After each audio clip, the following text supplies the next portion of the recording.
काय मग मैत्रिणींनो, आजचा काय मेन्यू आहे? माझ्याकडे तर आहे सिंपलवाला शेजवान फ्राईड राईस. त्या दिवशी आपण फ्राईड राईस बघितला होता. आज आपण बघणार आहोत शेजवान फ्राईड राईस. रेसिपीला सुरुवात करूया. जास्त तामझाम नाही करायचं आहे, साधी सोपी सिंपल रेसिपी आहे.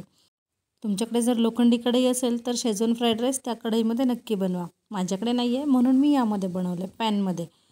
पहिलं फोडणीमध्ये तेल घालून घ्यायचे, आलं लसूण पेस्ट घालायची आणि चवीनुसार हिरवी मिरची घालून घ्यायची. नंतर भाज्या घालायच्यात.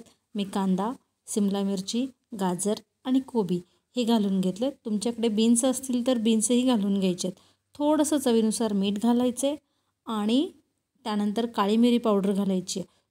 त्यानंतर भाज्या हाय फ्लेमवर परतवून घ्यायच्यात. जास्त शिजवून नाही घ्यायच्यात, हाफ फ्राय करायच्यात. मग त्यामध्ये घालायचं आहे आपण तयार करून घेतलेला भात आणि 1 चमचा शेजवान चटणी घालायची आहे आणि 1च चमचा सोया सॉस घालायचा आहे. हे दोन्हीही मिक्स करून घ्यायचे छान. आणि हो, फ्लेम हाय ठेवा. तुम्हाला हवं असेल तर तुम्ही आता यामध्ये अजिनोमोटोही घालून घेऊ शकता. मी नाही घातलं आहे, तुम्हाला हवं असेल तर तुम्ही नक्की घालून घ्या. नंतर हाय फ्लेमवरच हा भात परतवून घ्यायचा आहे आणि मग काय, आपला भात सर्व करण्यासाठी तयार आहे. अशाच रेसिपीजसाठी श्रावणीज किचनला सबस्क्राईब करा. रेसिपी तुम्हाला कशी वाटली हे मला कमेंट करून सांगा आणि आवडली असेल तर लाईक करा.